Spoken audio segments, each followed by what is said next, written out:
Tiwari academy में आपका फिर से स्वागत है। आज हम अध्याय 13 समिति इसकी प्रश्नावली 13.2 करेंगे। प्रश्न 1 से शुरुआत करते हैं। इसमें दिया गया है, नीचे दी गई आकृतियों में प्रत्येक की सममित रेखाओं की संख्या ज्ञात कीजिए। बच्चों, यहाँ पर कुछ आकृतियां दी गई हैं। प्रत्येक आकृति में कितनी सममित रेखाएं हैं, इनकी संख्या हमने बतानी है। तो भाग 1 करते हैं। पहले भाग 1 की आकृति आयत के आकार की है। बच्चों, हम जानते हैं कि सममित रेखाएं क्या होती हैं। यह रेखाएं वह रेखाएं होती हैं जो कि आकृति को दो बराबर बराबर हिस्सों में, एक जैसे हिस्सों में बांटती हैं।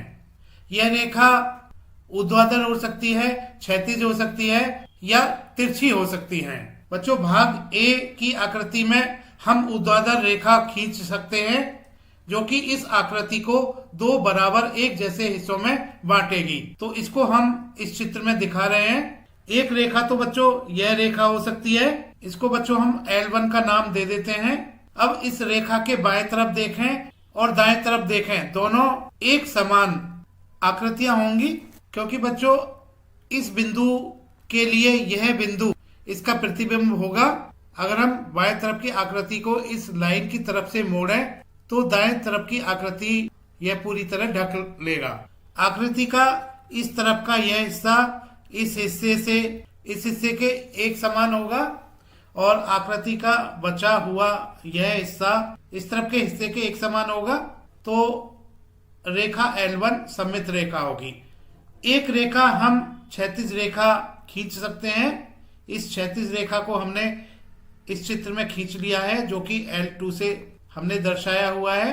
बच्चों, इस L2 का ऊपर का हिस्सा इस आकृति का पूरी तरह से नीचे के हिस्से को ढक लेगा अगर हम इस आकृति के ऊपर के हिस्से को मोड़ें रेखा L2 की तरफ से।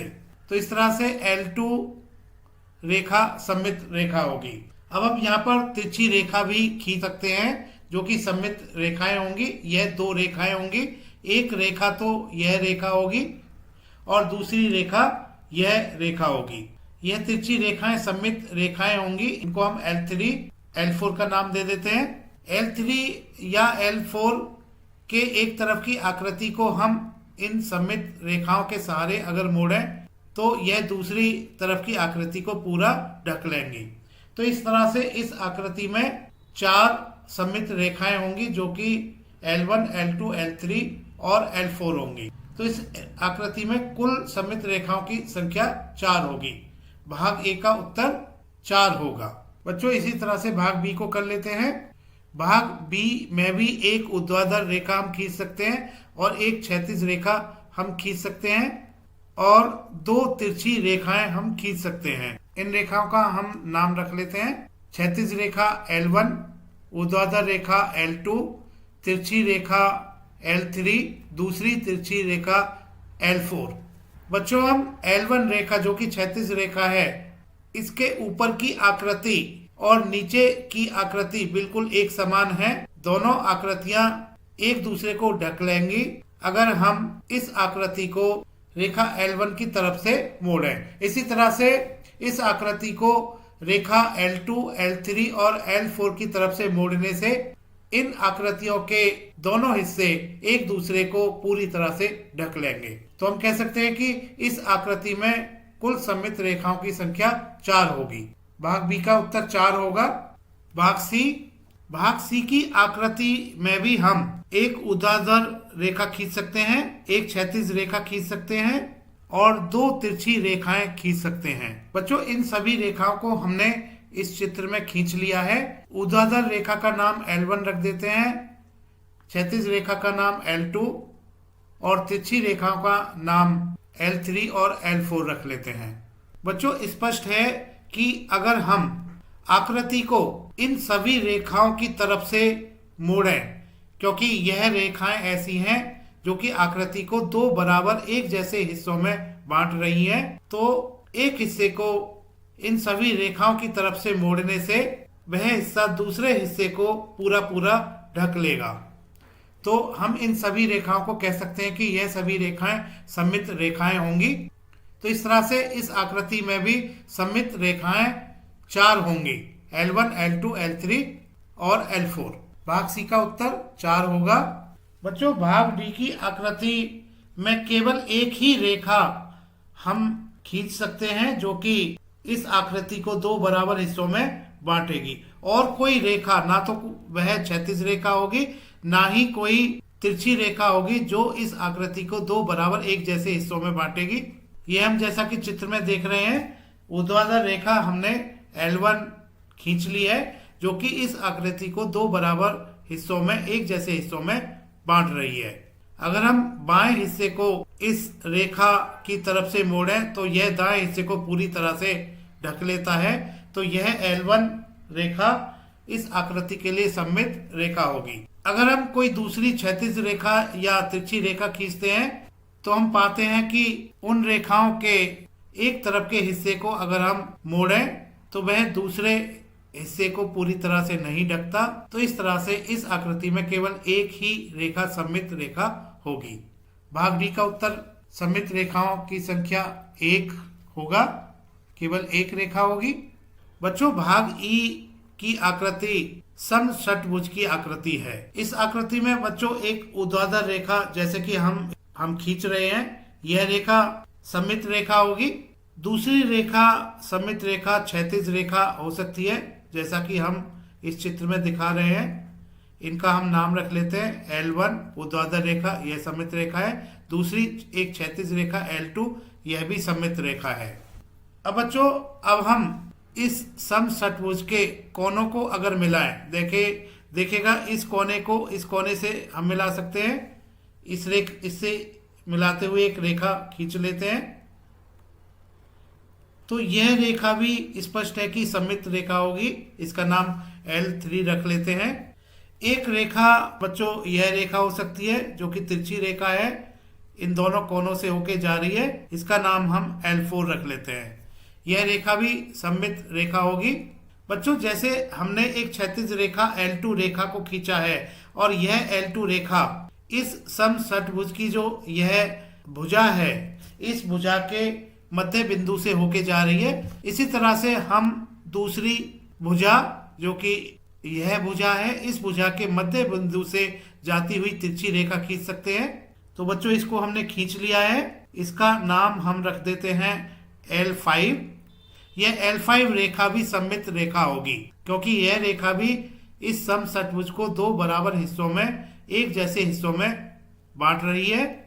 इसी तरह से इससे अगली जो भुजा है इसके मध्य बिंदु से जाती हुई रेखा भी सममित रेखा होगी, इसका नाम हम L6 रख देते हैं। स्पष्ट है कि इस समषट्भुज में कुल सममित रेखाओं की संख्या L1, L2, L3, L4, L5, L6 6 सममित रेखाएं होंगी।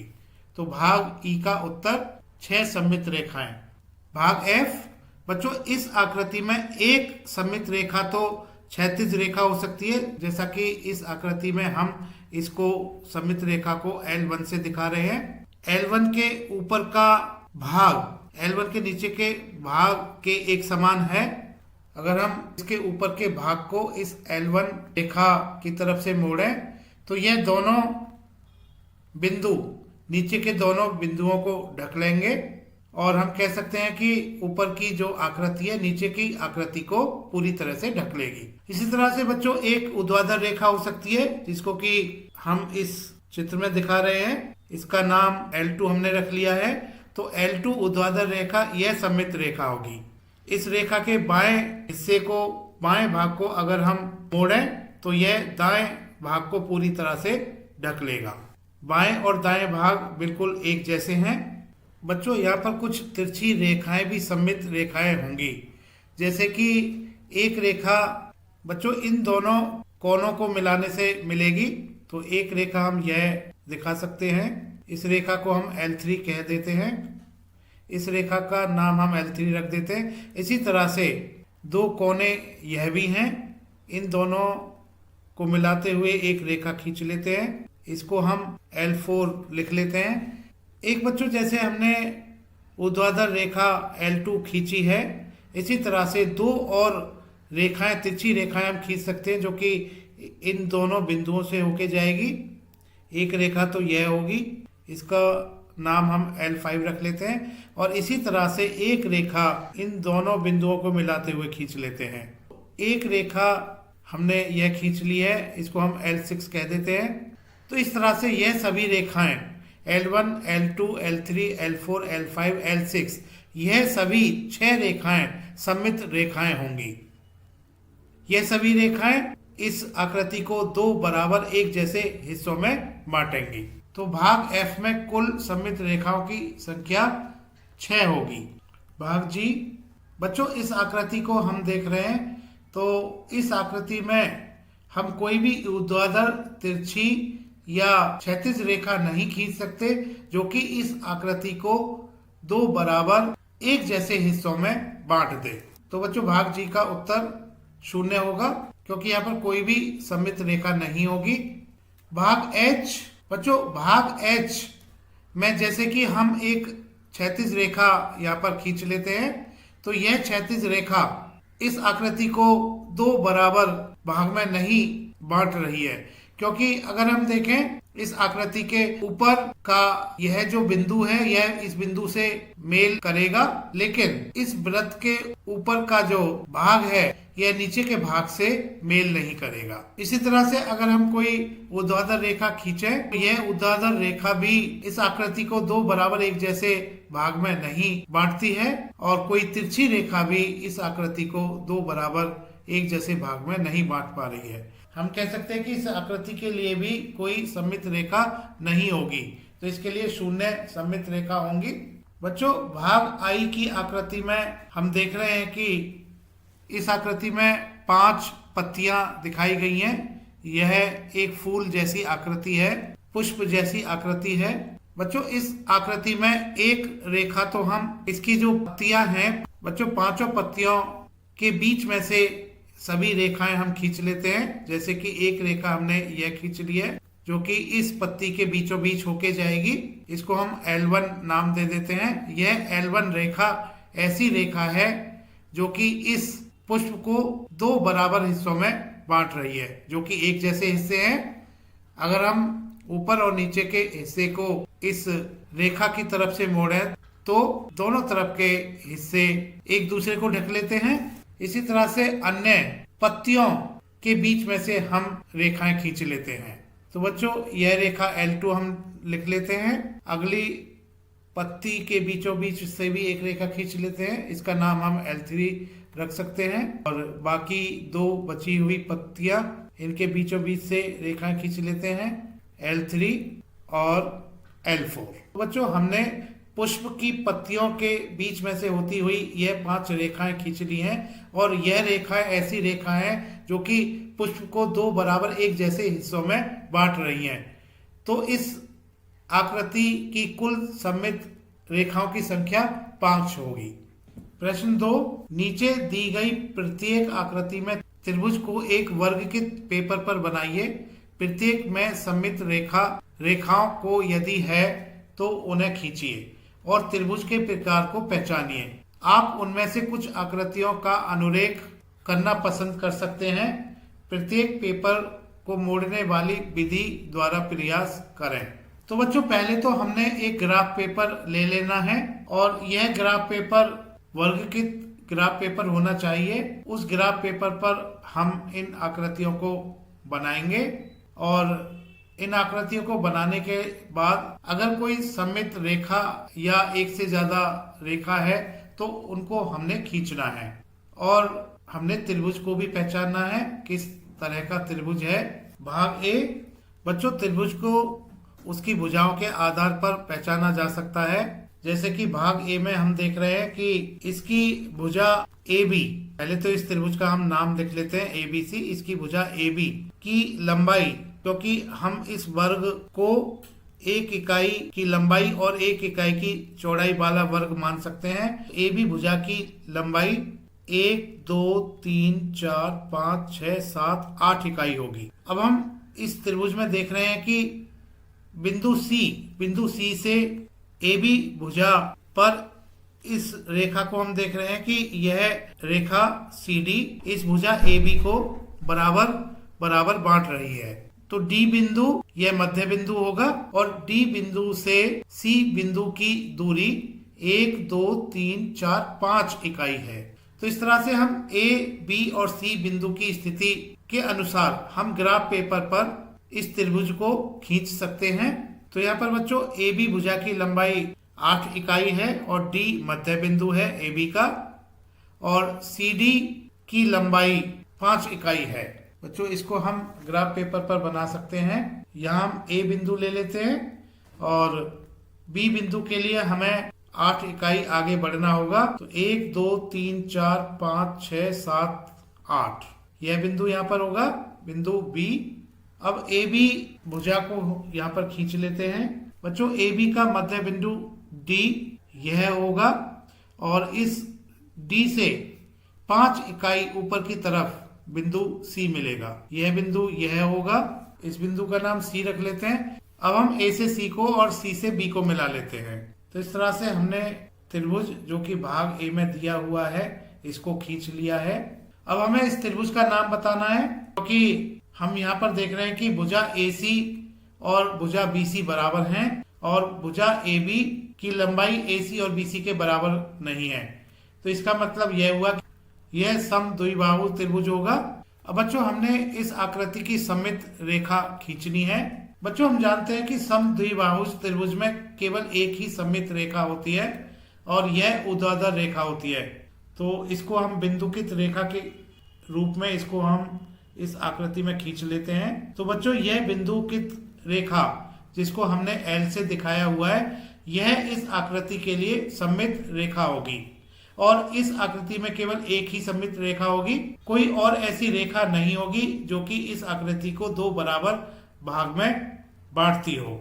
अब बच्चों प्रश्न में आगे दिए गए कथन के अनुसार अगर हम इस आकृति को इस सममित रेखा की तरफ से मोड़ेंगे तो हमें दोनों तरफ के आकृति के जो दोनों एक समान भाग होंगे यह एक दूसरे को ढक लेंगे, ऐसा हम देख सकते हैं। इसी तरह से भाग बी करेंगे। बच्चों भाग बी की आकृति को देखने से पता चलता है कि यह भी समद्विबाहु त्रिभुज है, क्योंकि इस त्रिभुज का अगर हम नाम रख देते हैं पी क्यू आर, तो पी क्यू भुजा की लंबाई 1, 2, 3, 4, 5, 6 इकाई है और इस पी क्यू भुजा का मध्य बिंदु हम एम मान लेते हैं और एम से आर तक की दूरी, एम से आर तक की लंबाई, और हम कह सकते हैं कि एम आर की लंबाई 1, 2, 3, 4, 5, 6 इकाई है। बच्चों स्पष्ट है कि पी आर बराबर आर क्यू होगा, तो यह त्रिभुज भी समद्विबाहु त्रिभुज होगा। तो इस त्रिभुज को हम ग्राफ पेपर पर बना लेते हैं। पहले पी क्यू भुजा हमने 6 इकाई की लेनी होगी, 1, 2, 3, 4, 5, 6, तो यह क्यू बिंदु होगा। पी क्यू भुजा को हमने खींच लिया है, त्रिभुज की पी क्यू भुजा को। अब हम इसके मध्य बिंदु से 6 इकाई ऊपर 1, 2, 3, 4, 5, 6 आर बिंदु को ले लेते हैं। पी से आर को और आर से क्यू को मिला लेते हैं, जिससे त्रिभुज की पी आर और आर की भुजाएं मिल जाती हैं। बच्चों स्पष्ट है कि भुजा पी आर बराबर भुजा आर क्यू, यह त्रिभुज भी समद्विबाहु त्रिभुज होगा, क्योंकि समद्विबाहु त्रिभुज की केवल एक सममित रेखा होती है, जैसा कि हम इस चित्र में दिखा रहे हैं। यह बिंदुकित रेखा इस त्रिभुज के लिए सममित रेखा होगी और इस रेखा का नाम हम ए रख देते हैं। तो रेखा ए के दोनों तरफ के भाग बिल्कुल एक जैसे हैं, एक समान हैं, और अगर हम इस रेखा ए की तरफ से बाएं भाग या दाएं भाग को मोड़ें तो यह एक दूसरे को पूरा ढक लेते हैं। भाग सी करते हैं।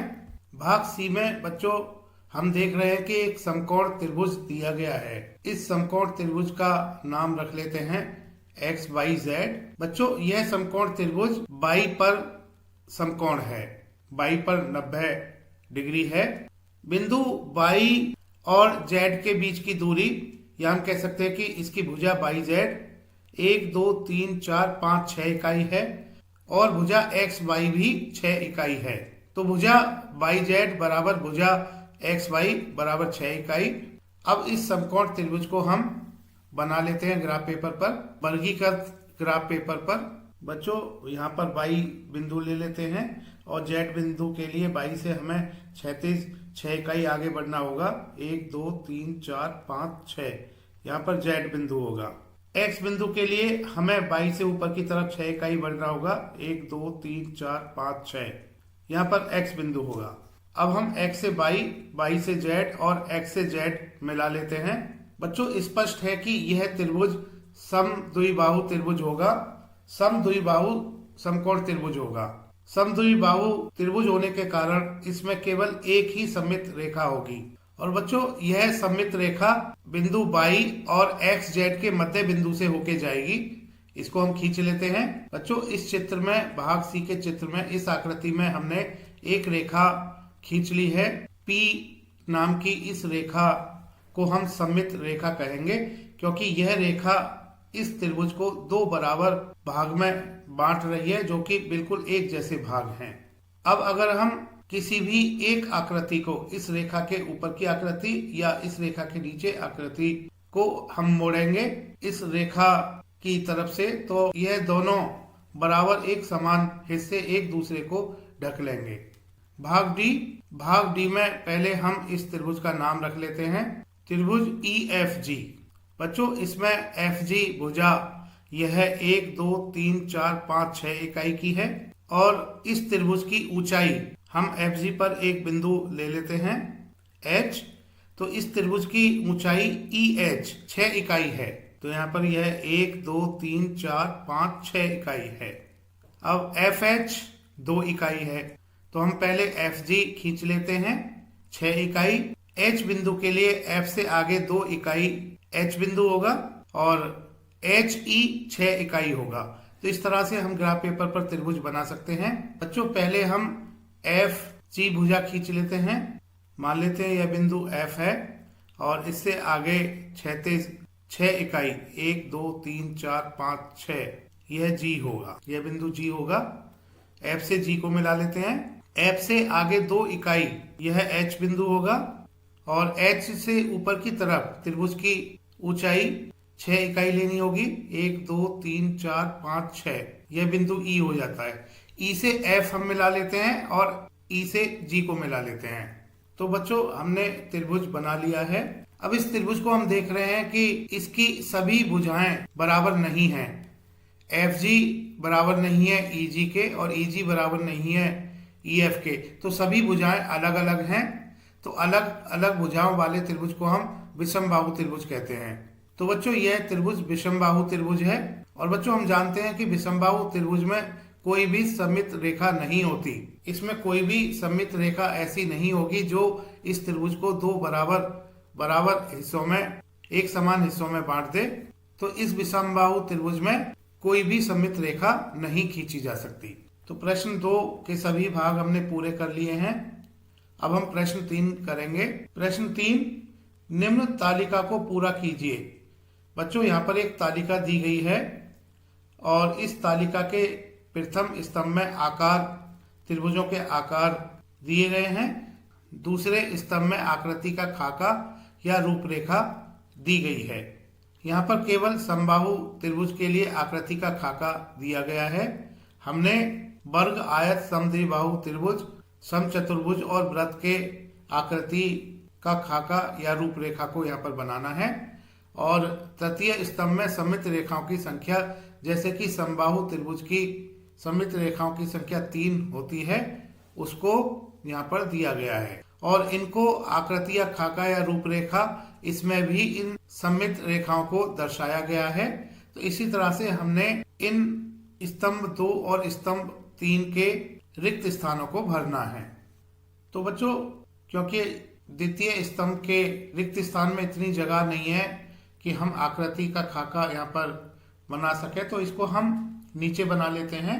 तो पहले हम वर्ग के लिए आकृति का खाका खींच लेते हैं, क्योंकि हम जानते हैं कि वर्ग की चारों भुजाएं बराबर होती हैं। तो एक 4 भुजाओं वाला हम चतुर्भुज बना लेते हैं जिसकी चारों भुजाएं बराबर हैं और इसके चारों कोण 90 अंश के हैं। तो वर्ग में एक सममित रेखा तो क्षैतिज रेखा होगी, जैसा कि हम इस चित्र में देख रहे हैं।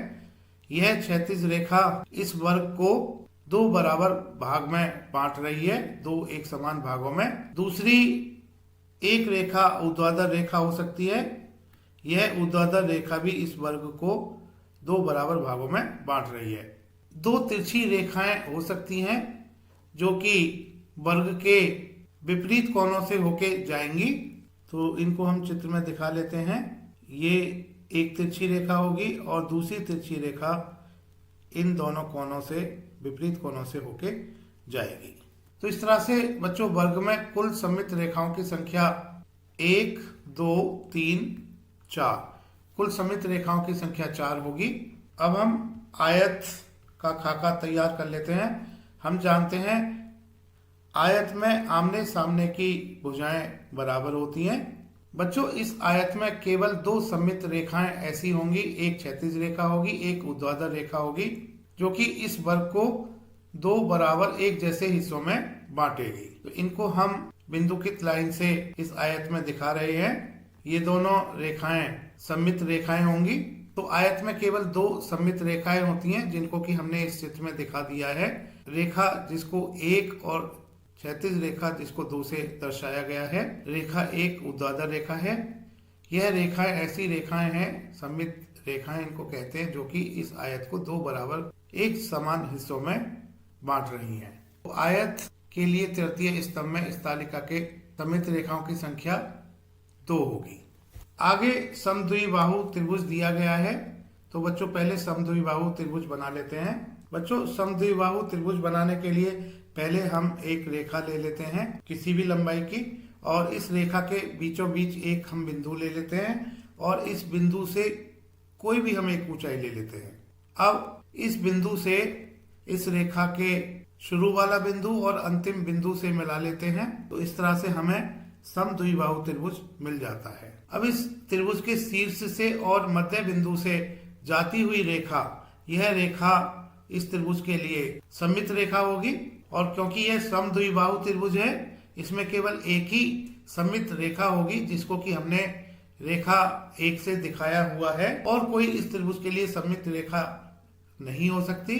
कोई ऐसी रेखा नहीं हो सकती जो कि इस त्रिभुज को दो बराबर एक समान हिस्सों में बांटे। तो इस समद्विबाहु त्रिभुज के लिए केवल एक ही सममित रेखा होगी। तो इसमें सममित रेखाओं की संख्या 1 होगी।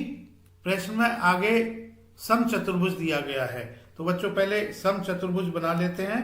बच्चों समचतुर्भुज का मतलब ऐसा चतुर्भुज जिसमें सभी भुजाएं बराबर हों। तो बच्चों यहाँ पर हम एक समचतुर्भुज बना लेते हैं। हम जानते हैं कि समचतुर्भुज में सभी चारों भुजाएं बराबर होती हैं। तो बच्चों इसको हमने बना लिया है। अब इसके लिए कोई क्षैतिज या ऊर्ध्वाधर रेखा तो होगी नहीं जो कि इस समचतुर्भुज को दो बराबर एक समान भाग में इसको बांट दे।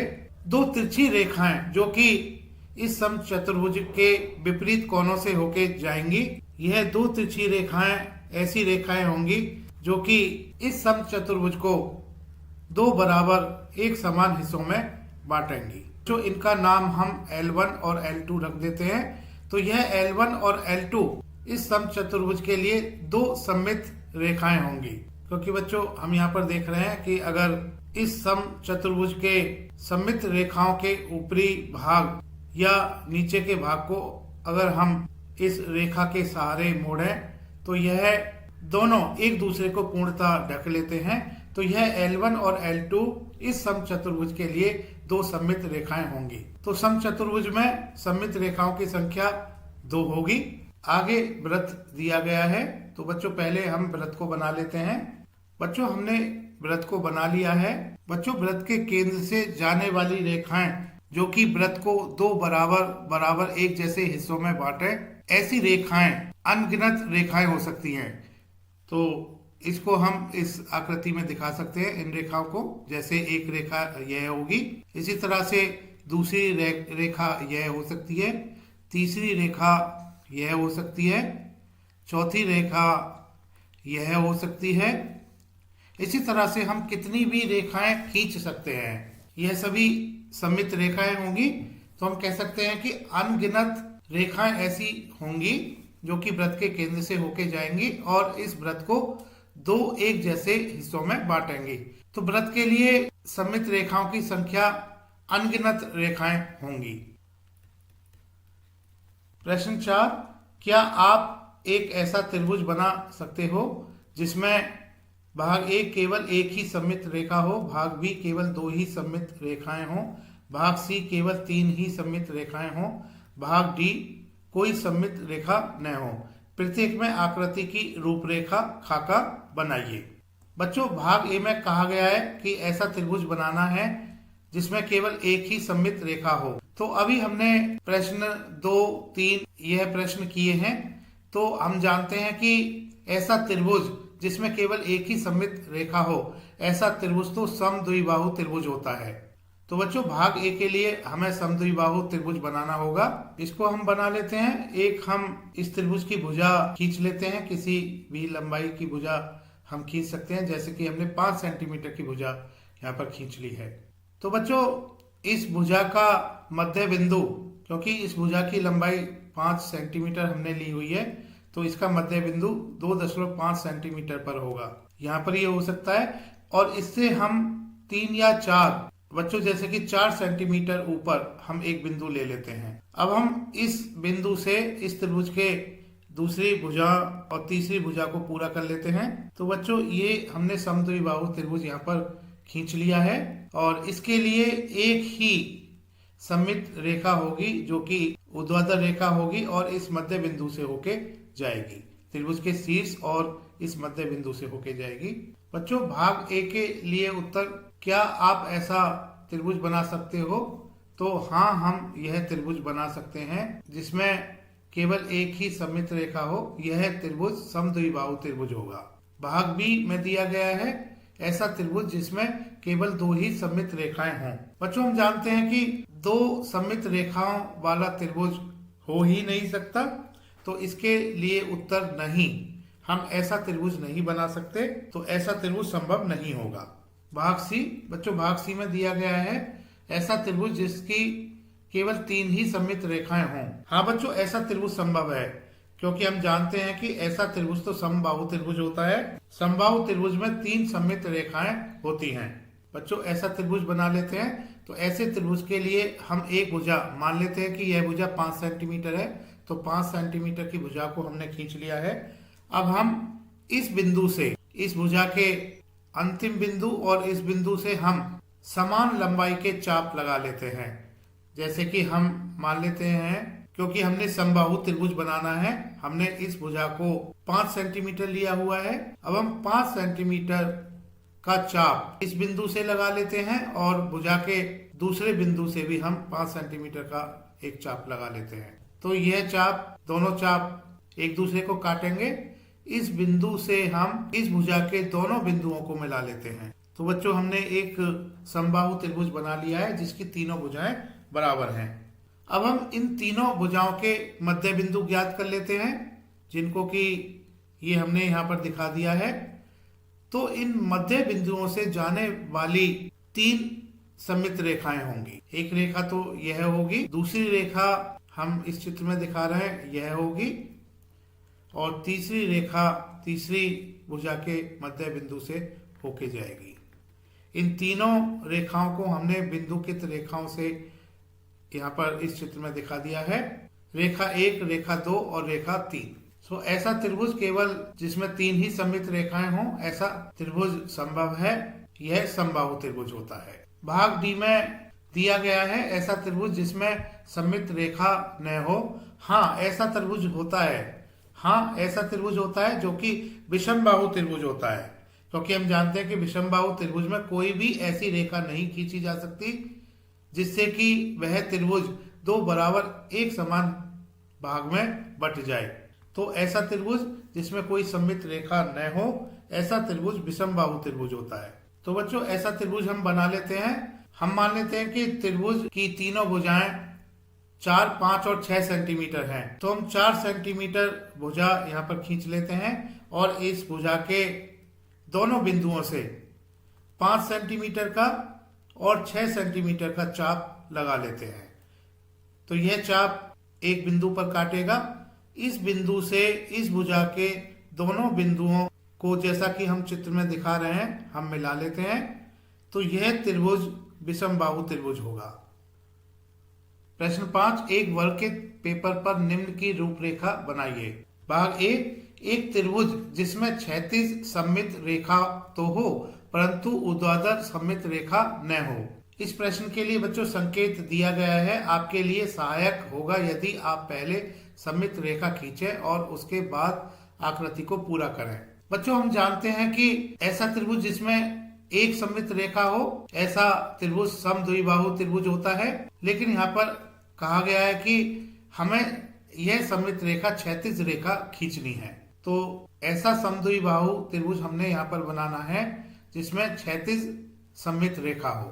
तो इसको हम वर्कित ग्राफ पेपर पर बना लेते हैं। क्योंकि बच्चों हमने सममित रेखा क्षैतिज रेखा रखनी है, तो पहले इस सममित रेखा को हम खींच लेते हैं बिंदुकित रेखा के रूप में। तो जैसे कि हमने इस रेखा को यहाँ पर खींच लिया है, इस रेखा का नाम हमने L रख लिया है। अब बच्चों इस बिंदुकित रेखा पर हम कोई भी बिंदु ले लेते हैं, जैसे कि हमने यह बिंदु ले लिया है। इस बिंदु के ऊपर हम 3 इकाई पर कोई बिंदु ले लेते हैं और इस बिंदु के, इस मध्य बिंदु के 3 इकाई नीचे भी एक बिंदु ले लेते हैं। तो इन दोनों बिंदुओं को मिला लेते हैं, यह समद्विबाहु त्रिभुज की एक भुजा होगी। और बच्चों इस बिंदुकित रेखा पर एक बिंदु इस रेखा के अनुदिश ले लेते हैं। मान लेते कि यह बिंदु यहाँ पर है। अब इस बिंदु से इस भुजा के जो अंतिम बिंदु हैं इनको हम मिला लेते हैं। इनको हमने बच्चों मिला लिया है। इस त्रिभुज का बच्चों हम नाम रख देते हैं ABC। तो यह त्रिभुज ऐसा त्रिभुज होगा ABC जो कि समद्विबाहु त्रिभुज है, जिसकी सममित रेखा क्षैतिज रेखा होगी, इसकी क्षैतिज सममित रेखा होगी। और इस त्रिभुज में कोई भी ऊर्ध्वाधर रेखा ऐसी नहीं होगी जो इसके लिए सममित रेखा हो। भाग बी, एक चतुर्भुज जिसमें क्षैतिज और ऊर्ध्वाधर दोनों ही सममित रेखाएं हों। बच्चों हम जानते हैं कि ऐसा चतुर्भुज जिसमें केवल क्षैतिज रेखा और ऊर्ध्वाधर रेखा, यह दोनों सममित रेखाएं आयत में होती हैं, तो हमें एक आयत बनाना होगा। तो बच्चों इस आयत के लिए 2 सममित रेखाएं, क्षैतिज रेखा और ऊर्ध्वाधर रेखा पहले हम खींच लेते हैं। यहाँ पर हम यह बिंदुकित रेखा खींच लेते हैं जो कि एक क्षैतिज बिंदुकित रेखा है और एक ऊर्ध्वाधर बिंदुकित रेखा है। इनको हमने खींच लिया है। इनका नाम हम L1 और L2 रख देते हैं। अब बच्चों L1 और L2 का जो कटान बिंदु है, इस बिंदु से हम बाएं तरफ 3 इकाई पर और दाएं तरफ भी 3 इकाई पर 2 बिंदु ले लेते हैं। और इस कटान बिंदु से हम ऊपर की तरफ 2 इकाई और नीचे की तरफ 2 इकाई पर बिंदु ले लेते हैं। अब बच्चों ये हम चित्र में देख रहे हैं, इस बिंदु से 3 इकाई बाएं तरफ एक बिंदु और इस बिंदु से दाईं तरफ 3 इकाई एक बिंदु ले लेते हैं 3 इकाई पर। और इसी तरह से इस बिंदु से नीचे की तरफ 2 इकाई पर एक बिंदु ले लेते हैं और यहाँ पर इस बिंदु से 2 इकाई नीचे एक बिंदु ले लेते हैं। तो यह 4 बिंदु, ये हम यहाँ पर दिखा रहे हैं, यह 4 बिंदु आयत के कोने होंगे। इन बिंदुओं को हम आयत के भुजा के लिए मिला लेते हैं। तो बच्चों इस तरह से यहाँ पर यह आयत, इसका हम नाम रख देते हैं आयत ABCD। ऐसा आयत है जिसकी 2 सममित रेखाएं होंगी, एक क्षैतिज रेखा होगी और एक ऊर्ध्वाधर रेखा होगी, जिसको कि चित्र में L1 और L2 से दर्शाया गया है। भाग सी में दिया गया है, एक चतुर्भुज जिसमें क्षैतिज सममित रेखा तो हो परंतु ऊर्ध्वाधर सममित रेखा न हो। तो बच्चों हम एक चतुर्भुज बना लेते हैं जिसमें केवल क्षैतिज सममित रेखा हो परंतु ऊर्ध्वाधर सममित रेखा न हो। तो बच्चों इसके लिए हम एक रेखा, क्षैतिज रेखा, बिंदुकित रेखा खींच लेते हैं। बच्चों इसको हमने खींच लिया है, यहाँ पर नाम रख लेते हैं। इसका नाम हम रेखा L रख लेते हैं। अब हमने इस रेखा पर कोई भी बिंदु ले लेना है जो कि मध्य बिंदु नहीं होना चाहिए। यह हम इस बिंदु को ले लेते हैं। अब इस बिंदु से मान लेते हैं कि 3 इकाई ऊपर और 3 इकाई नीचे हम 2 बिंदु ले लेते हैं और इस रेखा पर 2 बिंदु और ले लेते हैं। ये हमने 2 बिंदु ले लिए हैं। तो इस तरह से यह हमें 4 बिंदु मिल गए हैं। इन बिंदुओं को हम मिला लेते हैं जिससे कि हमें चतुर्भुज की चारों भुजाएं मिल जाएं। इन बिंदुओं को हम मिला लेते हैं। तो पहली भुजा हमें मिल गई है बच्चों दूसरी भुजा बना लेते हैं इन दोनों बिंदुओं को मिला के। ये हमने बना लिया है, ये भुजा हमने खींच ली है। इसी तरह से हम तीसरी भुजा खींच लेते हैं इन दोनों बिंदुओं को मिला के, इसको हमने खींच लिया है। और हम चौथी भुजा को पूरा कर लेते हैं इन दोनों बिंदुओं को मिला के। तो इस तरह से यह आकृति पूरा हो गई है। और इस आकृति को हम देख रहे हैं कि एक रेखा जो कि L से दर्शाया हुआ है, यह रेखा इस आकृति के लिए जो कि चतुर्भुज की आकृति है, और यह रेखा सममित रेखा है जो कि इस चतुर्भुज को दो बराबर हिस्सों में बांट रही है। एक जैसे हिस्से हैं ये, और यह रेखा बिंदुकित रेखा इसकी सममित रेखा है। भाग डी करते हैं। एक षटभुज जिसमें केवल दो ही सममित रेखाएं हों। बच्चों ऐसा षटभुज हमने बनाना है जिसमें केवल दो ही सममित रेखाएं हों। बच्चों हम जानते हैं कि समषटभुज में 6 सममित रेखाएं होती हैं, तो इसको हम पहले के प्रश्न में हम खींच चुके हैं। तो बच्चों भाग डी के लिए हम एक षटभुज बनाएंगे, और इसको सम षटभुज तो नहीं बनाना है। तो पहले हम इसकी एक क्षैतिज रेखा और एक ऊर्ध्वाधर रेखा खींच लेते हैं। इनका नाम हम L1 और L2 रख लेते हैं।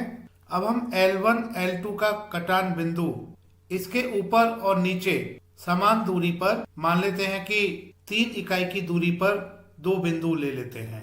इन बिंदुओं का नाम हम A और B रख लेते हैं। अब बच्चों L1 L2 का कटान बिंदु से बाईं और दाईं तरफ समान दूरी पर दो बिंदु और ले लेते हैं। 2 इकाई की दूरी पर ले लेते हैं इन दोनों बिंदुओं को। अब इन दोनों बिंदुओं से 1 इकाई ऊपर और नीचे बिंदु और ले लेते हैं। इन बिंदुओं का नाम रख लेते हैं C, D, E और F। C से D को मिला लेते हैं, E से F को मिला लेते हैं, A से C को मिला लेते हैं, A से E को मिला लेते हैं, B से D को मिला लेते हैं, B से F को मिला लेते हैं। तो बच्चों इस तरह से हमने एक षटभुज यहाँ पर बना लिया है जिसकी भुजाएं AC और AE बराबर हैं, और BD और BF भुजा बराबर हैं, CD और EF भुजा बराबर हैं। अब स्पष्ट है कि इस षटभुज में दो रेखाएं ऐसी रेखाएं हैं जो कि एक क्षैतिज रेखा L1 है और एक दूसरी रेखा L2 जो कि ऊर्ध्वाधर रेखा है। यह ऐसी रेखाएं हैं जो इस षटभुज को दो बराबर एक जैसे भाग में बांटती हैं। तो बच्चों यह दोनों रेखाएं L1 क्षैतिज रेखा यह सममित रेखा होगी, और दूसरी रेखा L2 ऊर्ध्वाधर रेखा यह भी सममित रेखा होगी। बच्चों इस षटभुज के लिए यह केवल दो ही रेखाएं होंगी, और कोई रेखा इस षटभुज के लिए नहीं होगी जो इस षटभुज को दो बराबर एक जैसे हिस्सों में बांटे। भाग ई एक षटभुज जिसमें 6 सममित रेखाएं हों। बच्चों स्पष्ट है कि ऐसा षटभुज जिसमें 6 सममित रेखाएं होती हैं, ऐसा षटभुज सम षटभुज होता है।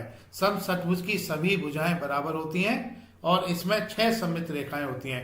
तो हमने यहाँ पर एक सम षटभुज बनाना है। बच्चों इस सम षटभुज को बनाने के लिए हम यहाँ पर एक बिंदु ले लेते हैं, और इस बिंदु के बाईं और दाईं तरफ क्षैतिज दो बिंदु और ले लेते हैं समान दूरी पर। यह समान दूरी हम 4 इकाई मान लेते हैं। तो हमने जैसा कि हम इस आकृति में दिखा रहे हैं कि दो बिंदु A और B हमने ले लिए हैं। अब हम A B के मध्य बिंदु O से 4 इकाई ऊपर और 4 इकाई नीचे दो बिंदु और ले लेते हैं।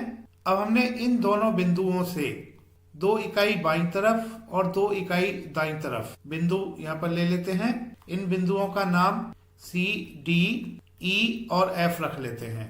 अब हम C से D को मिला लेते हैं, A से C को मिला लेते हैं, A से F को मिला लेते हैं, D से B को मिला लेते हैं, E से B को मिला लेते हैं और F से E को मिला लेते हैं।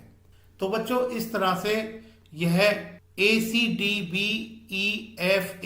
समषटभुज होगा, क्योंकि इसकी सभी भुजाएं AC, CD, BD, BE, FE और AF सभी भुजाएं बराबर हैं। इस समषट्भुज में 6 सममित रेखाएं होंगी। एक रेखा तो जैसा कि हम चित्र में दिखा रहे हैं, यह क्षैतिज रेखा होगी, इसको हम L1 नाम दे देते हैं। दूसरी रेखा ऊर्ध्वाधर रेखा होगी, इसको चित्र में हम L2 का नाम दे देते हैं। ये दोनों रेखाएं L1 L2 इसके लिए सममित रेखाएं होंगी। अन्य रेखाएं तिरछी रेखाएं होंगी, जो कि जैसे कि BD के मध्य बिंदु से होके जाएगी, AC के मध्य बिंदु से होके जाएगी, BE के मध्य बिंदु से होके जाएगी और AF के मध्य बिंदु से होके जाएगी। तो इन मध्य बिंदु और O से जाती हुई हम रेखा खींच लेते हैं। यह सभी हमने बिंदुकित रेखाओं से दिखाना है। बच्चों, इस रेखा का नाम हम L2 रख लेते हैं। इसी तरह से हम अन्य रेखाओं को खींच लेते हैं। एक रेखा हम AC के मध्य बिंदु और O से जाने वाली रेखा खींच लेते हैं। इस रेखा का नाम हम L3 रख लेते हैं। बच्चों, L2 हमने पहले से नाम रखा हुआ है, तो इस रेखा का नाम L4 होगा। बच्चों, एक रेखा DO और F से जाने वाली रेखा होगी, इसको खींच लेते हैं और इस रेखा का नाम L5 रख लेते हैं। इसी तरह से बच्चों, एक रेखा CO और E बिंदुओं से जाने वाली रेखा होगी, इस रेखा का नाम हम L6 रख लेते हैं। तो बच्चों, यहाँ पर L1, L2, L3, L4, L5 और L6 यह सभी रेखाएं सममित रेखाएं होंगी और इन रेखाओं की संख्या 6 होगी। यह सभी रेखाएं ऐसी रेखाएं हैं जो कि इस समषट्भुज को 2 बराबर भागों में, एक जैसे भागों में बांटेंगी। तो इस तरह से बच्चों हमने प्रश्न 5 को पूरा कर लिया है। अब हम प्रश्न 6 करेंगे। प्रश्न 6 में दिया गया है, प्रत्येक आकृति का अनुरेखण कीजिए और सममित रेखाओं को खींचिए। भाग ए। बच्चों, भाग ए की आकृति को हम इसका अनुरेखण कर लेते हैं। इसको हम वर्ग अंकित ग्राफ पेपर पर बना लेते हैं। तो बच्चों, इसको बनाने के लिए हम यहाँ पर देख रहे हैं कि त्रिभुज की 3 भुजाएं यहाँ पर दी गई हैं और तीनों भुजाओं की लंबाई हम यहाँ पर देख लेते हैं। तो हम त्रिभुज का नाम रख लेते हैं ABC। बच्चों, AB भुजा यहाँ पर 1, 2, 3, 4, 5, 6 इकाई की है और इस AB भुजा के मध्य बिंदु, यहाँ पर हम मध्य बिंदु देख रहे हैं, इससे मध्य बिंदु से C के बीच की दूरी 1, 2, 3, 4, 5 इकाई है। तो पहले हम इस त्रिभुज को बना लेते हैं। तो हम यहाँ A बिंदु और A बिंदु से आगे 1, 2, 3, 4, 5, 6 इकाई दूरी पर B बिंदु ले लेते हैं और इन दोनों बिंदुओं का मध्य बिंदु इस बिंदु से 5 इकाई ऊपर, 1, 2, 3, 4, 5 इकाई ऊपर हम इस बिंदु को ले लेते हैं। अब इन बिंदुओं को हम मिला लेते हैं त्रिभुज की तीनों भुजाओं को प्राप्त करने के लिए। बच्चों, हमने त्रिभुज को खींच लिया है। जैसा कि हम चित्र में देख रहे हैं कि A बिंदु को बाईं तरफ बढ़ाया गया है 2 इकाई, इसी तरह से B बिंदु को बढ़ाया गया है और C बिंदु को बढ़ाया गया है। तो हम यहाँ पर इन बिंदुओं को बढ़ा लेते हैं। प्रश्न में कहा गया है, प्रत्येक आकृति का अनुरेखण कीजिए और सममित रेखाओं को खींचिए। बच्चों, इस आकृति में, भाग A की आकृति में हम कोई ऐसी रेखा नहीं खींच सकते जो कि इस आकृति को 2 बराबर एक जैसे हिस्सों में बांट दे। तो इस आकृति के लिए कोई सममित रेखा नहीं होगी। बच्चों, यहाँ पर जैसे कि एक रेखा हमने इसको खींच लिया है, लेकिन अगर हम इस रेखा के ऊपर का हिस्सा देखें और नीचे का हिस्सा देखें, ऊपर के हिस्से को इस रेखा की तरफ से मोड़ें तो यह नीचे के हिस्से को पूरी तरह से नहीं ढक पाएगा। कुछ हिस्सा तो एक जैसा ढक जाएगा लेकिन बाकी हिस्सा मेल नहीं करेगा। तो हम कह सकते हैं कि यहाँ पर कोई भी ऐसी लाइन नहीं खींची जा सकती जो कि इस आकृति को 2 बराबर एक जैसे हिस्सों में बांटे। तो इस आकृति के लिए कोई भी सममित रेखा नहीं होगी। भाग बी, इसमें आकृति हम देख रहे हैं। बच्चों, हमें इस आकृति का अनुरेखण करना है। तो हम यहाँ पर देख रहे हैं कि इस बिंदु से ऊपर 1, 2, 3, 4, 5, 6 इकाई ऊपर एक बिंदु है। इसी तरह से इस बिंदु से 6 इकाई नीचे एक बिंदु है। अब बच्चों, इन दोनों बिंदुओं की स्थिति भी हम जान लेते हैं। तो इस बिंदु से 3 इकाई बाएं तरफ और इस बिंदु से 3 इकाई दाएं तरफ, यह बिंदु इन दोनों बिंदुओं को मिलाने वाली भुजा का मध्य बिंदु होगा। इसी तरह से बच्चों, हम नीचे की आकृति को पूरा कर सकते हैं। पहले हम ऊपर की आकृति को पूरा कर लेते हैं। बच्चों, पहले हम यहाँ पर एक बिंदु ले लेते हैं। इस बिंदु से 6 इकाई ऊपर एक बिंदु ले लेते हैं। ये हमने बिंदु ले लिया है। इस बिंदु को मिलाने वाली भुजा के बिल्कुल बीचों बीच एक बिंदु ले लेते हैं। इस बिंदु से 3 इकाई बाईं तरफ और 3 इकाई दाईं तरफ बिंदु ले लेते हैं। अब हम जैसा कि आकृति में दिया गया है, इस आकृति को पूरा करने के लिए बिंदुओं को मिला लेते हैं। अब बच्चों, हमने इस बिंदु से नीचे 6 इकाई, इस बिंदु से नीचे की तरफ 6 इकाई नीचे एक बिंदु ले लेना है। ये हमने ले लिया है। और इन दोनों बिंदुओं को मिलाने वाली रेखा के बीच में हम एक बिंदु ले लेते हैं। ये बिंदु होगा। अब इस बिंदु के बाईं और दाईं तरफ 3 इकाई बाईं तरफ, 3 इकाई दाईं तरफ 2 बिंदु ले लेते हैं। और हम नीचे की आकृति को हम पूरा कर लेते हैं बिंदुओं को मिला के। तो इस तरह से यह आकृति पूरी हो जाती है। हमने इस आकृति में सममित रेखाओं को खींचना है। तो बच्चों, एक रेखा तो क्षैतिज रेखा होगी। ये क्षैतिज रेखा इस बिंदु से होके जाएगी। इस क्षैतिज रेखा को हमने बिंदुकित रेखा के रूप में प्रदर्शित कर दिया है और इसका नाम L1 रख लिया है। इस L1 रेखा के ऊपर की आकृति और L1 रेखा के नीचे की आकृति बिल्कुल एक समान है। तो L1 एक ऐसी रेखा है जो इस आकृति को 2 बराबर एक जैसे हिस्सों में बांट रही है। तो L1 रेखा सममित रेखा होगी। इसी तरह से एक ऊर्ध्वाधर रेखा हम खींच सकते हैं, जैसा कि इस चित्र में हम खींच रहे हैं। यह रेखा भी सममित रेखा होगी। इस ऊर्ध्वाधर रेखा सममित रेखा का नाम हम L2 रख लेते हैं। यह L2 रेखा भी इस आकृति को 2 बराबर एक जैसे हिस्सों में बांटेगी। तो बच्चों, भाग बी की आकृति में 2 सममित रेखाएं हैं। भाग सी की आकृति में हम देख रहे हैं कि यह पंचभुज है। तो पंचभुज की ये दोनों भुजाएं बराबर हैं और यह दोनों भुजाएं भी बराबर हैं। 5वीं भुजा यह है। बच्चों, यहाँ पर हम इस बिंदु को अगर देखें तो इस बिंदु से ऊपर 3 इकाई और इस बिंदु से नीचे 3 इकाई पर हमें ये 2 बिंदु मिल जाते हैं। और इस बिंदु से 3 इकाई बाईं तरफ यह बिंदु मिल जाता है और इस बिंदु से 5 इकाई दाईं तरफ यह बिंदु मिल जाता है। अब हम इस बिंदु से 1 इकाई ऊपर और 1 इकाई नीचे, ये 2 बिंदु मिल जाते हैं। तो इस तरह से कुछ बिंदु हमें मिल गए हैं और इन बिंदुओं को अगर हम मिलाएं, जैसे कि इस बिंदु को मिलाएंगे, इस बिंदु को मिलाएंगे, इस बिंदु को मिलाएंगे, इस बिंदु को मिलाएंगे, इस बिंदु को मिलाएंगे, तो हमें इस पंचभुज की सभी भुजाएं मिल जाएंगी। तो इसको हम अपने आकृति में खींच लेते हैं। पहले बच्चों, हम एक बिंदु यहाँ पर ले लेते हैं। इस बिंदु को हम ले लेते हैं। इस बिंदु से ऊपर की तरफ 3 इकाई, यह बिंदु हमें मिल गया। इस बिंदु से नीचे की तरफ 3 इकाई, यह बिंदु हमें मिल गया। इन बिंदु का हम नाम रख लेते हैं A और B। अब इस बिंदु से बाईं तरफ 3 इकाई, इस बिंदु का नाम C रख लेते हैं। इस बिंदु के दाईं तरफ 5 इकाई, इस बिंदु का नाम हम M रख लेते हैं। अब M बिंदु से ऊपर 1 इकाई और नीचे 1 इकाई, 2 बिंदु मिल जाते हैं। इन बिंदुओं का नाम हम रख लेते हैं D और E। अब बच्चों, हम A से C को मिला देते हैं, C से B को मिला देते हैं, A से D को मिला देते हैं, B से E को मिला लेते हैं और D से E को मिला लेते हैं। तो बच्चों, AC, BC, BE, ED और AD इस पंचभुज की भुजाएं होंगी। पंचभुज ACBEDA।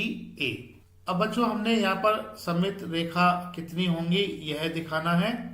तो हम देख पा रहे हैं कि एक क्षैतिज रेखा ऐसी होगी जो कि इस पंचभुज को 2 बराबर एक समान हिस्सों में बांटेगी। यहाँ पर हम चित्र में इसको रेखा L से दिखा रहे हैं।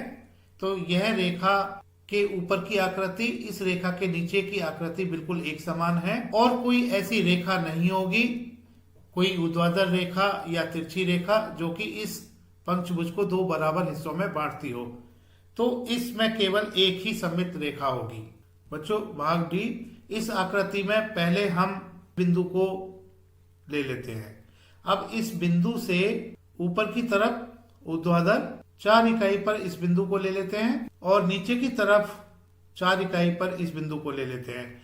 इन दोनों बिंदुओं के बाएं और दाईं तरफ, इस बिंदु के और इस बिंदु के, इस बिंदु के बाएं तरफ 4 इकाई पर यह कोना मिल जाता है और दाईं तरफ यह कोना मिल जाता है 4 इकाई पर।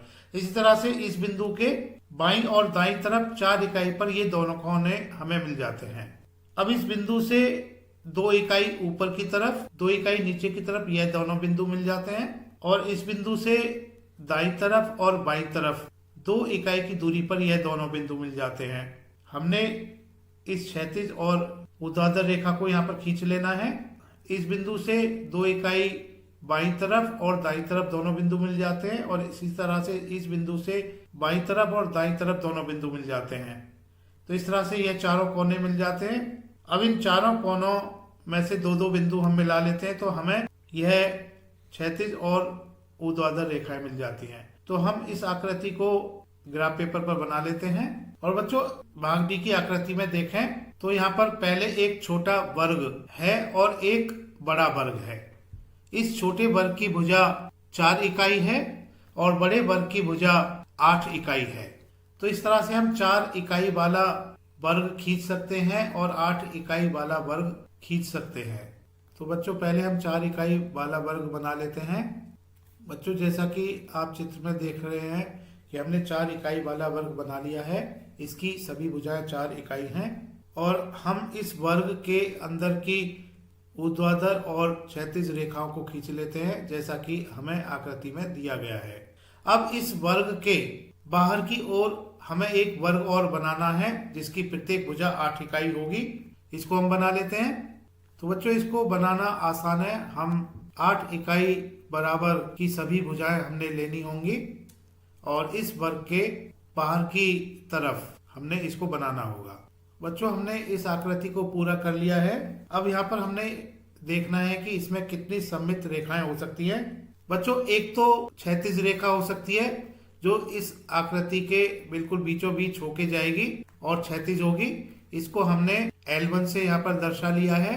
यह L1 इस आकृति के लिए सममित रेखा होगी। इसी तरह से बच्चों एक ऊर्ध्वाधर रेखा होगी जिसको कि हम यहाँ इस चित्र में खींच रहे हैं। इसको हम L2 से दर्शा लेते हैं। यह ऊर्ध्वाधर रेखा इस आकृति के लिए सममित रेखा होगी।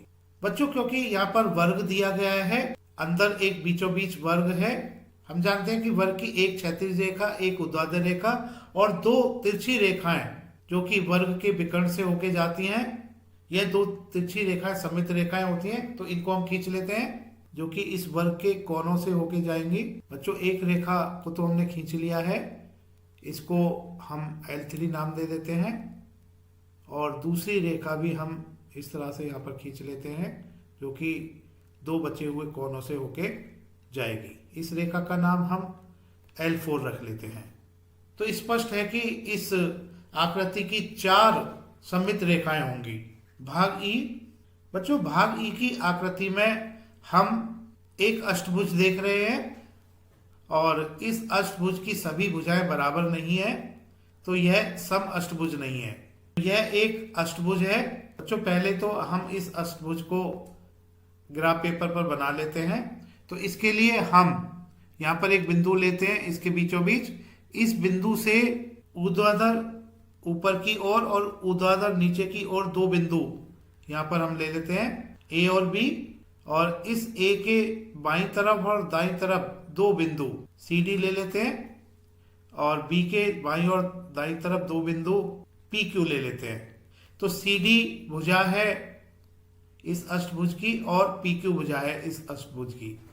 अब इस बीचों बीच बिंदु के बाईं और दाईं ओर क्षैतिज रेखा पर 2 बिंदु बाईं और दाईं ओर 2-2 इकाई पर ले लेते हैं। इन बिंदुओं के ऊपर 1 इकाई ऊपर और 1 इकाई नीचे यह बिंदु हमें 4 बिंदु मिल जाते हैं। PQRS, PS, QR इस अष्टभुज की भुजाएं होंगी और PC, DQ, PS और QR अष्टभुज की अन्य भुजाएं होंगी। तो इस तरह से हम इस आकृति को बना सकते हैं। बच्चों भाग ई के लिए पहले हम इस बिंदु को ले लेते हैं। इस बिंदु के 3 इकाई ऊपर और 3 इकाई नीचे ये बिंदु हमने ले लिए। अब ये जो दोनों बिंदु हमने प्राप्त किए हैं इसके 1 इकाई इधर और 1 इकाई दाईं तरफ। इसी तरह से नीचे वाले बिंदु के एक इकाई बाईं तरफ और दाईं तरफ हमने बिंदु ले लिए। इनका नाम हम ए, बी, सी और डी रख लेते हैं। ए से बी को मिला लेते हैं और डी से सी को मिला लेते हैं। तो ए बी और डी सी आकृति की भुजाएं हैं, अष्टभुज की भुजाएं हैं।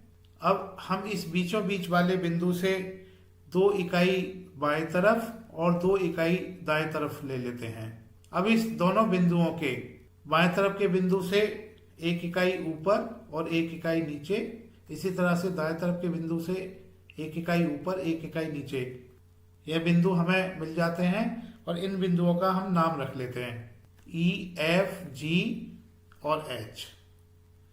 E से F को हम मिला लेते हैं, G से H को हम मिला लेते हैं, A से E को हम मिला लेते हैं, B से G को हम मिला लेते हैं, F से D को मिला लेते हैं और C से H को हम मिला लेते हैं। तो इस तरह से हमें यह अष्टभुज मिल जाता है, अष्टभुज DCH GBAEFD। तो हमने अष्टभुज यहाँ पर खींच लिया है।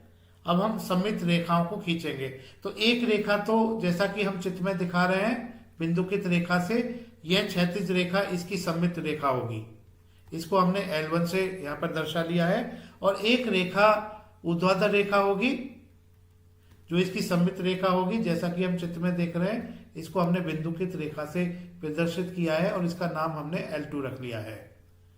तो केवल 2 ही यहाँ पर L1 और L2 यह 2 सममित रेखाएं होंगी जो इस आकृति को 2 बराबर एक जैसे भाग में बांटेंगी। तो भाग ई के लिए केवल 2 सममित रेखाएं हैं, यह उत्तर होगा।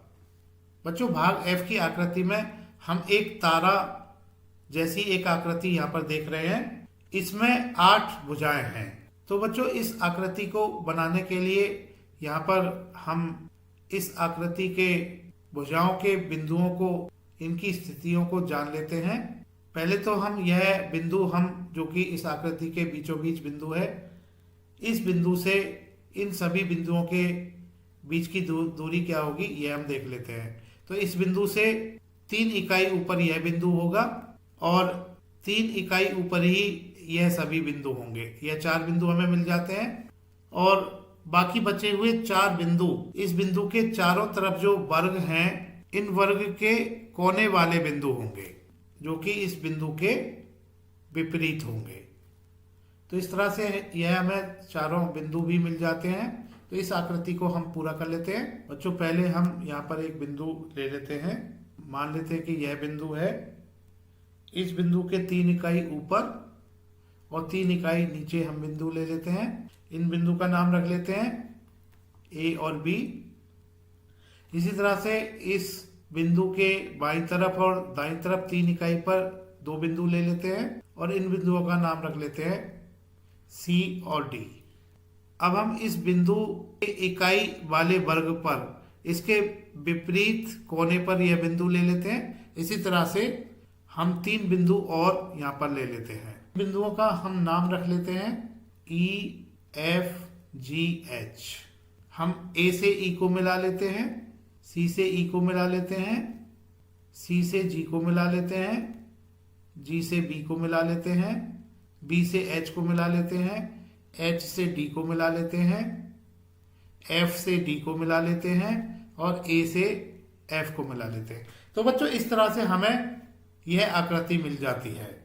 अब हमें इस आकृति में सममित रेखाएं बतानी हैं। तो एक सममित रेखा तो क्षैतिज रेखा हो सकती है, जैसा कि हम इस चित्र में दिखा रहे हैं। इसका नाम हम L1 रख देते हैं। L1 यह इस आकृति के लिए सममित रेखा होगी। इसी तरह से एक ऊर्ध्वाधर रेखा होगी जो कि इस आकृति को 2 बराबर एक जैसे हिस्सों में बांटेगी। इस रेखा का नाम हम L2 रख देते हैं। तो यह L1 क्षैतिज रेखा और L2 ऊर्ध्वाधर रेखा इस आकृति के लिए सममित रेखाएं होंगी।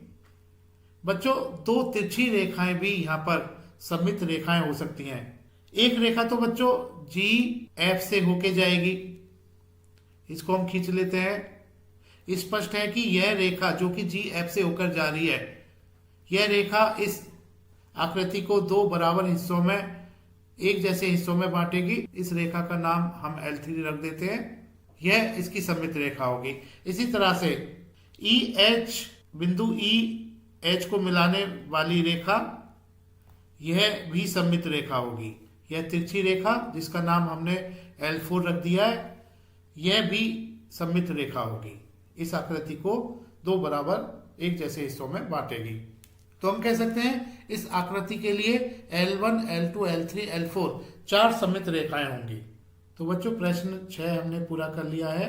प्रश्न 7, अंग्रेजी वर्णमाला के A से Z तक के सभी अक्षरों पर विचार कीजिए।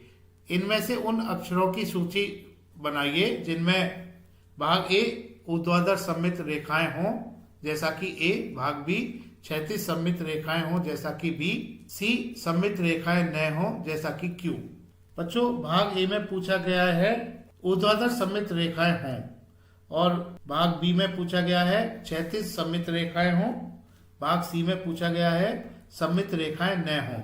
जैसा कि हम बच्चों एक ही आकृति को देख रहे हैं, तो इस आकृति में एक रेखा ऊर्ध्वाधर रेखा ऐसी होगी जो इस A को दो बराबर एक जैसे हिस्सों में बांट सकते हैं, या इसको हम इस तरीके से भी समझ सकते हैं कि इस ऊर्ध्वाधर रेखा पर अगर एक दर्पण रख दिया जाए, अगर बाईं तरफ के हिस्से को हम इस दर्पण में देखेंगे तो यह दाईं तरफ का हिस्सा इस दर्पण में दिखाई देगा और यह बाईं तरफ का हिस्सा दाईं तरफ के हिस्से को पूरी तरह से ढक लेगा।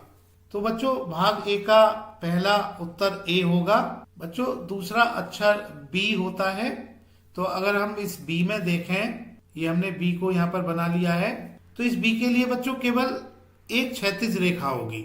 इस क्षैतिज रेखा को हम यहाँ पर देख रहे हैं कि यह क्षैतिज रेखा ऐसी होगी जो कि इसके लिए सममित रेखा होगी, क्योंकि यह रेखा इस बी अक्षर को ऊपर का हिस्सा और नीचे का हिस्सा दो हिस्सों में बांट देती है और यह दोनों हिस्से बिल्कुल एक समान होते हैं। तो क्षैतिज सममित रेखाएं हों ऐसा बी में होगा। तो भाग बी के उत्तर में यह आ जाता है बी अक्षर। बच्चों तीसरा अक्षर सी होता है, ये हमने इसको बना लिया है। तो इसमें कोई ऊर्ध्वाधर रेखा तो होगी नहीं जो कि इसकी सममित रेखा हो, इसमें एक क्षैतिज रेखा ऐसी होगी जो इसकी सममित रेखा होगी। अक्षर सी को हम भाग बी में लिखेंगे। अगला अक्षर डी है। बच्चों डी में भी एक क्षैतिज रेखा होगी जो कि डी को दो एक जैसे हिस्सों में बांटेगी, यह इसके लिए सममित रेखा होगी। तो डी अक्षर भाग बी में आएगा, भाग बी के उत्तर में आएगा। इसके बाद ई आता है। बच्चों हम समझ सकते हैं कि ई के लिए भी एक क्षैतिज रेखा होगी जो कि इसके लिए सममित रेखा होगी। तो भाग बी के उत्तर में ई आएगा। अगला अक्षर एफ है। बच्चों एफ को अगर हम देखें, यहाँ पर ना तो कोई क्षैतिज रेखा होगी ना ही कोई ऊर्ध्वाधर रेखा होगी जो इस एफ अक्षर को दो बराबर एक जैसे हिस्सों में बांट दे। तो अक्षर एफ के लिए सममित रेखाएं न हो इस श्रेणी में आएगा। तो अक्षर एफ को भाग सी के उत्तर में लिखेंगे।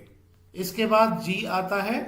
बच्चों जी के लिए भी कोई क्षैतिज या ऊर्ध्वाधर रेखा नहीं होगी जो इसकी सममित रेखा हो।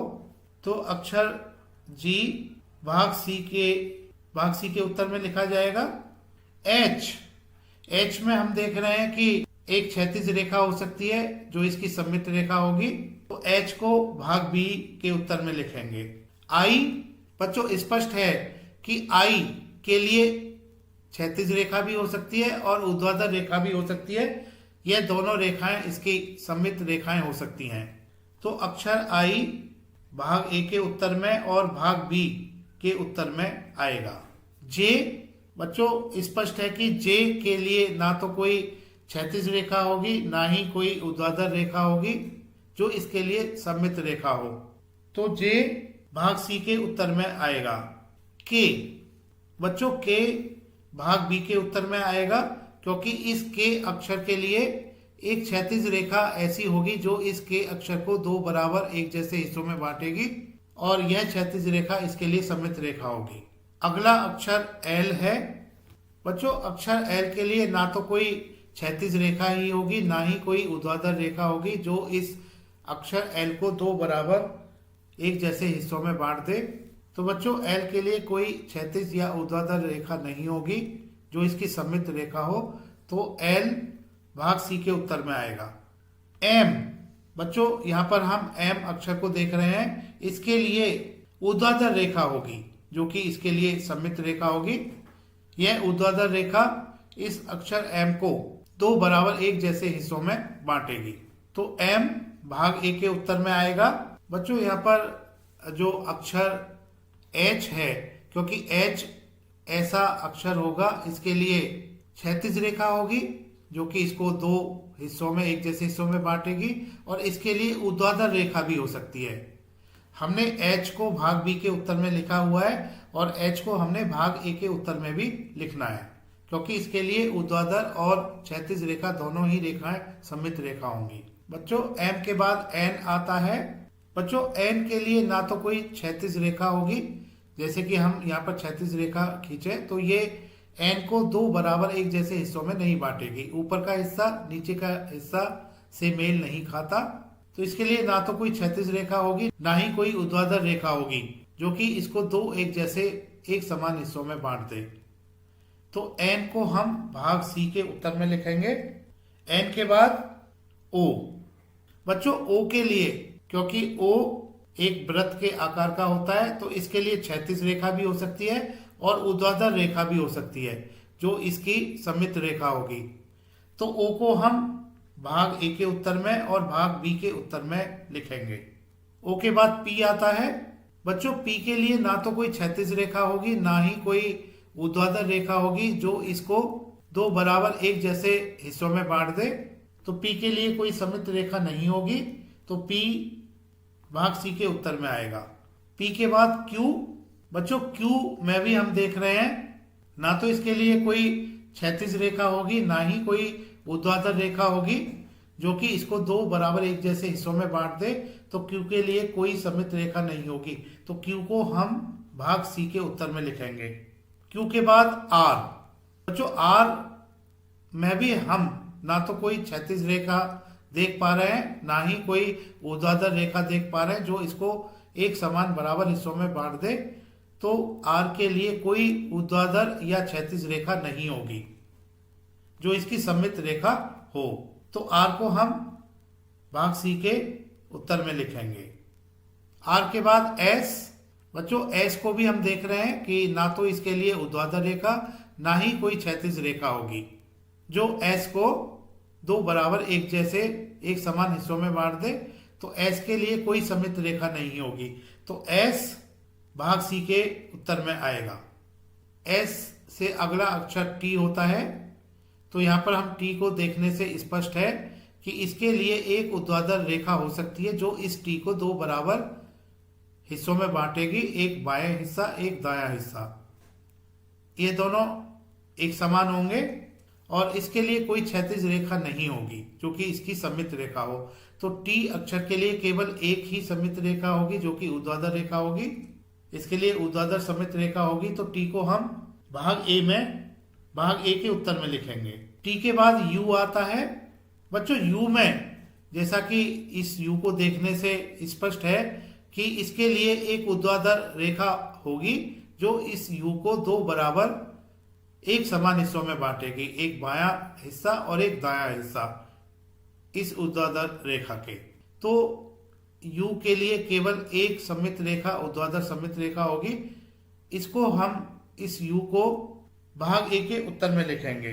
बच्चों यू की तरह बी भी होगा जिसके लिए केवल एक ही ऊर्ध्वाधर रेखा होगी जो इसकी सममित रेखा होगी, इसके लिए कोई क्षैतिज रेखा सममित रेखा नहीं होगी, तो अक्षर बी को हम भाग ए के उत्तर में लिखेंगे। बी के बाद डब्लू।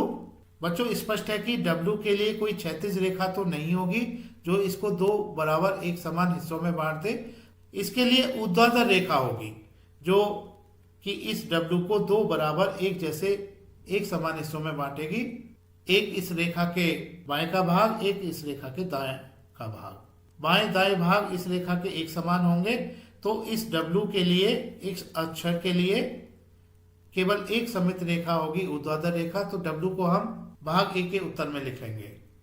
डब्लू के बाद एक्स। बच्चों यहाँ पर स्पष्ट है कि एक्स के लिए क्षैतिज रेखा भी होगी और ऊर्ध्वाधर रेखा होगी। इसके लिए क्षैतिज रेखा और ऊर्ध्वाधर रेखा दोनों ही रेखाएं सममित रेखा होंगी, क्योंकि क्षैतिज रेखा और ऊर्ध्वाधर रेखा x को दो बराबर हिस्सों में बांट देती हैं। तो अक्षर x को भाग a के उत्तर और भाग b के उत्तर दोनों में हम लिखेंगे। x के बाद आता है y।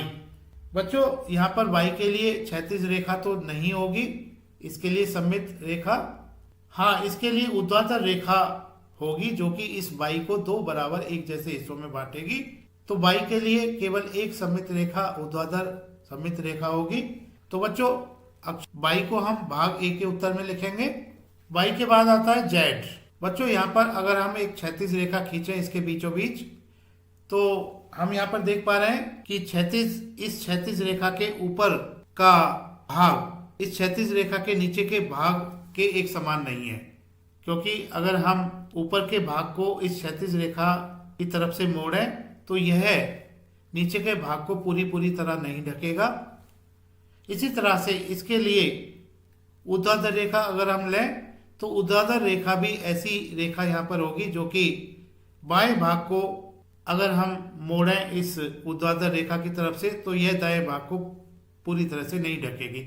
तो इस जेड अक्षर के लिए कोई भी क्षैतिज या ऊर्ध्वाधर रेखा सममित रेखा नहीं होगी। तो जेड को हम भाग सी के उत्तर में लिखेंगे। बच्चों अब हमने सभी अंग्रेजी वर्णमाला के अक्षर यहाँ पर पूरे कर लिए हैं ए से जेड। अब हम प्रश्न 8 करेंगे। प्रश्न 8 इसमें दिया गया है, यहाँ पर कुछ मुड़ी हुई शीट की आकृतियां दी गई हैं जिनकी तह पर आकृतियां बनाई गई हैं। प्रत्येक में पूर्ण आकृति की रूपरेखा खींचिए जो डिजाइन के काटने के बाद दिखाई देगी। तो बच्चों यहाँ पर कुछ आकृतियां दी गई हैं और इनको प्रश्न में जैसे कि दिया गया है, इन आकृतियों को इनकी तह पर बनाया गया है। बच्चों तह का मतलब जैसे कि हम इस रेखा को देख रहे हैं और हम दूसरी आकृति में इस रेखा को देख रहे हैं। जैसे पहली आकृति में यह रेखा इस आकृति के लिए सममित रेखा होगी और दूसरी आकृति में यह रेखा इस आकृति के लिए सममित रेखा होगी।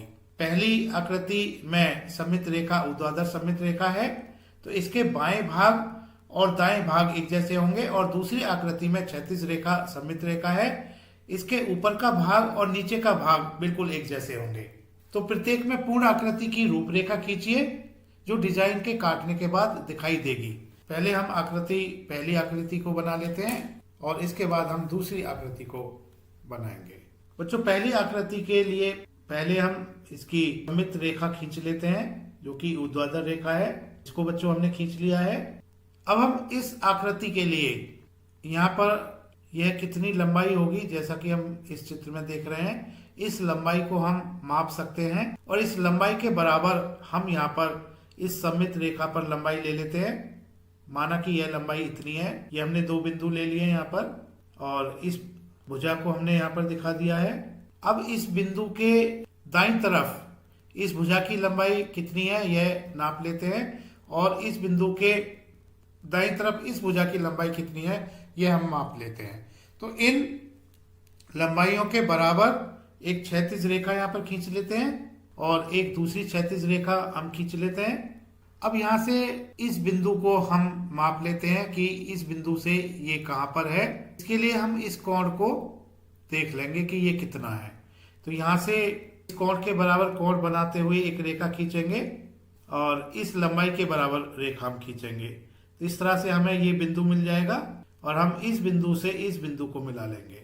अब हमने जैसा कि हम इस आकृति में देख रहे हैं, इस आकृति के ऊपर इस बिंदु कितनी दूरी पर होगा, तो इस बिंदु की दूरी पर हम अपनी आकृति में यह बिंदु ले लेते हैं और इसी तरह से इस बिंदु से नीचे की तरफ यह बिंदु कितनी दूरी पर है, इस बिंदु को हम नीचे की तरफ ले लेते हैं। अब हम इस बिंदु से क्षैतिज रेखा यहाँ पर खींचेंगे, इस लंबाई के बराबर यहाँ पर हम खींच लेते हैं और इसी तरह से एक क्षैतिज रेखा इस लंबाई के बराबर इस बिंदु से हम खींच लेते हैं। अब इन दोनों बिंदुओं को हम मिला देते हैं। अब हमने, क्योंकि यह L इस आकृति की सममित रेखा है, तो दाएं भाग को बिल्कुल ऐसा ही हम इस L सममित रेखा के बाईं तरफ बना लेते हैं। तो हमने एक क्षैतिज रेखा हमने खींच ली है जो कि इस रेखा का प्रतिबिंब होगी और इसी तरह से हम नीचे की एक क्षैतिज रेखा खींच लेते हैं। इस रेखा को हम खींच लेते हैं इन दोनों बिंदुओं को मिला के, और इस आकृति के लिए हम ये रेखा खींच लेते हैं और इस रेखा की प्रतिबिंब रेखा खींच लेते हैं। इस बिंदु का प्रतिबिंब बिंदु यहाँ पर होगा और इन बिंदुओं को हम मिला देते हैं। तो प्रत्येक में पूर्ण आकृति की रूपरेखा खींचिए जो डिजाइन काटने के बाद दिखाई देगी। बच्चों, हमने पहली आकृति के लिए हमने इसको पूरा कर लिया है। अब हम दूसरी आकृति के लिए इसको पूरा करते हैं। अब हम दूसरी आकृति को इसके लिए पूरा कर लेते हैं। तो दूसरी आकृति के लिए पहले हम सममित रेखा खींच लेते हैं जो कि एक क्षैतिज रेखा है। अब हम इस क्षैतिज रेखा के ऊपर की इस आकृति को बना लेते हैं। तो इसके लिए यह लंबाई के बराबर यहाँ पर हम लंबाई ले लेते हैं और हम इन दो लंबाइयों के बराबर इन कोणों पर इन दोनों लंबाइयों को बना लेते हैं। जो इनको हमने बना लिया है और हम एक क्षैतिज रेखा इन दोनों बिंदुओं को मिला के खींच लेते हैं। अब हम सममित रेखा के ऊपर की आकृति का दूसरा भाग हम बना लेते हैं जो कि इन तीनों लंबाइयों से मिलके बना है, इन तीनों भुजाओं से मिलके बना है। तो हमने इस बिंदु को हम यहाँ पर इसके लिए ले लेते हैं इस आकृति के बाएं और दाईं तरफ, और इस बिंदु से ऊपर की तरफ हमने जाना है इस लंबाई के बराबर। ये हमने यहाँ पर इसको बना लिया। ऐसे ही हमने इस बिंदु से ऊपर की तरफ इतनी लंबाई के बराबर जाना है। एक रेखा हमने खींच ली है। अब हम एक क्षैतिज रेखा इन दोनों बिंदुओं को मिला के खींच लेते हैं। बच्चों, हमने सममित रेखा L के ऊपर की तरफ की आकृति हमने बना ली है। अब ऐसी ही आकृति हम इस सममित रेखा के नीचे की तरफ भी बना लेते हैं। तो हमने इस लंबाई के बराबर नीचे की तरफ बना लेना है। ऐसे ही इस बिंदु से नीचे की तरफ हमने एक ऊर्ध्वाधर रेखा खींच लेनी है और क्षैतिज रेखा को भी हमने खींच लेना है इन दोनों बिंदुओं को मिला के। अब हम इसके अंदर की आकृति को बना लेते हैं। तो ये हमने तिरछी रेखा यहाँ पर खींच ली इस बिंदु से, और इस बिंदु से एक तिरछी रेखा हमने यहाँ पर खींच ली। ये दोनों कोण बराबर होने चाहिए और ये दोनों कोण बराबर होने चाहिए। इस रेखा का प्रतिबिंब रेखा यह होगी, इस रेखा का प्रतिबिंब रेखा यह होगी। अब हम इस रेखा के प्रतिबिंब रेखा को इन दोनों बिंदुओं को मिला लेते हैं। तो बच्चों, इस तरह से हमने दोनों आकृतियों को बना लिया है। प्रत्येक में पूर्ण आकृति की रूपरेखा खींचिए जो डिजाइन काटने के बाद दिखाई देगी। बच्चों, तिवारी एकेडमी देखने के लिए धन्यवाद।